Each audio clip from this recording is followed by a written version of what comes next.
Phone tapping కేసులో task force మాజీ DCP Radhakishan రావు police custody ముగిసింది. ఉదయం గాంధీ ఆసుపత్రిలో వైద్య పరీక్షలు పూర్తి చేసి నాంపల్లి కోర్టులో హాజరుపరిచారు. న్యాయమూర్తి నెల 12 వరకు రాధాకిషన్ రావుకు జ్యుడిషియల్ కస్టడీని పొడిగించింది. కస్టడీ విచారణలో కీలక విషయాలు వెలుగు చూసిన నేపథ్యంలో మరిన్ని అరెస్టులు తప్పవని తెలుస్తోంది. అయితే అవి రాజకీయ పరమైనవా లేవా అధికారులకు సంబంధించినవా ఇవాళ క్లారిటీ రానున్నట్లు సమాచారం. ఈ కేసు తీవ్రతను దృష్టిలో ఉంచుకుని ప్రభుత్వం ప్రత్యేక పీపీలను నియమించే అవకాశం ఉంది. దీనికోసం సీనియర్ న్యాయవాదుల పేర్లను పరిశీలిస్తున్నారు. రాధాకిషన్ రావు జైల్లో లైబ్రరీకి వెళ్లేందుకు అనుమతి ఇవ్వాలని కోర్టులో న్యాయమూర్తిని కోరగా అనుమతి లభించింది. ఇక ఇదే అంశానికి సంబంధించి మరిన్ని అప్డేట్స్ అందించడానికి మా crime bureau chief Nareddy phone ద్వారా సిద్ధంగా ఉన్నారు. రైట్, చెప్పండి నారెడ్డి, మొత్తంగా అసలు ఏం జరుగుతోంది ఫోన్ ట్యాపింగ్ కేసు వ్యవహారంలో? అంటే ఇప్పటికే ఈ కేసుకు సంబంధించి చాలా ఆశ్చర్యపోయేటువంటి పేర్లు కూడా బయటకు వచ్చాయి. మరిన్ని అరెస్టులు కూడా జరగబోతున్నట్లుగా తెలుస్తోంది. అయితే అధికారులకు సంబంధించి అరెస్టులు జరగబోతున్నాయా లేకపోతే రాజకీయ నాయకుల మెడకు కూడా ఈ ఉచ్చు పూర్తిగా బిగుసుకుందా అనేటువంటి ఒక ఉత్కంఠ అయితే నెలకొంది ప్రతి ఒక్కరిలో. మొత్తంగా ఈ అంశానికి సంబంధించి పూర్తి డీటెయిల్స్ ఏంటి ఇన్నారెడ్డి? విజయ్, మనం గమనించవచ్చు, టాస్క్ ఫోర్స్ మాజీ డీజీపీ రాధాకిషన్ రావును అరెస్ట్ చేసి నిన్నటి వరకు కూడా ఆయన విచారణ చేశారు. విచారణలో చాలా విషయాలు ఆయన చెప్పడం జరుగుతా ఉంది. అంటే దీనికంటే రాజకీయ ప్రమేయంతో మేము ఫోన్ ట్యాపింగ్ చేశాము, తర్వాత మాకు ఏమైతే లిస్ట్ వచ్చిందో లిస్ట్ ప్రకారమే మేము చేశాము, ప్రభుత్వం చేసిన పని చెప్పుకునే ప్రయత్నం చేసిన నేపథ్యం కూడా ఉంది.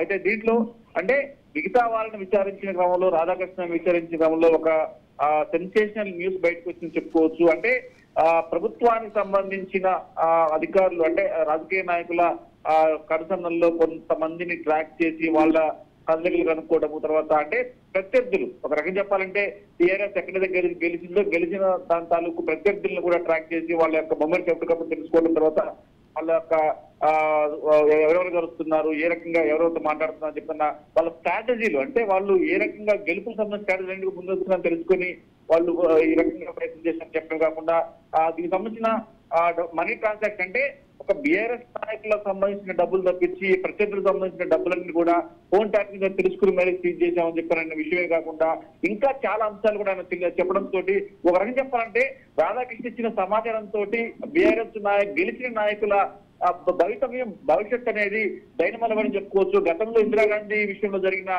జడ్జిమెంట్ కానీ చూస్తే మాత్రం ఎక్కడైతే ఈ ప్రత్యర్థుల విషయంలో ఈ రకంగా ఫోన్ ట్యాప్ చేసి వాళ్ళ కలయికలు కనుక్కొని గెలిచారో ఖచ్చితంగా ఒకవేళ కనుక వీళ్ళు ఎవరైతే ఓడిపోయిన అభ్యర్థులు ఎవరైనా కోర్టు ఆశ్రయించే వాళ్ళకు సంబంధించిన గెలుపు పైన కూడా అనేకమైన కోర్టు ఆర్డర్స్ వచ్చే అవకాశం ఉంది, వాళ్ళకు వ్యతిరేకించే అవకాశం ఉంది చెప్పన్న సెన్సేషనల్ విషయాలు రాధాకృష్ణ ఇచ్చిన స్టేట్మెంట్ తో బయటపడింది. సో ఇదే కాకుండా ఏనుతో పాటు ఇన్స్పెక్టర్ల టీమును తయారు చేసుకుని మరి ఈ ఫోన్ ట్యాపింగ్ పాల్పడ్డాడు. దీంట్లో మనం గమనిస్తే అంటే అనేక రకాలుగా మనం చూసాం. ఇక్కడ కుకటపల్లి వ్యవహారంలో కూడా కుకటపల్లిలో ఒక వ్యక్తిని బెదిరించి నువ్వు కనుక చెప్పినట్టు చేయకపోతే కరోనా అంటిస్తా అని చెప్పి అన్న తీవ్ర స్థాయి బెదిరింపు కూడా పాల్పడ్డాడని చెప్పి అన్న వ్యవహారం కూడా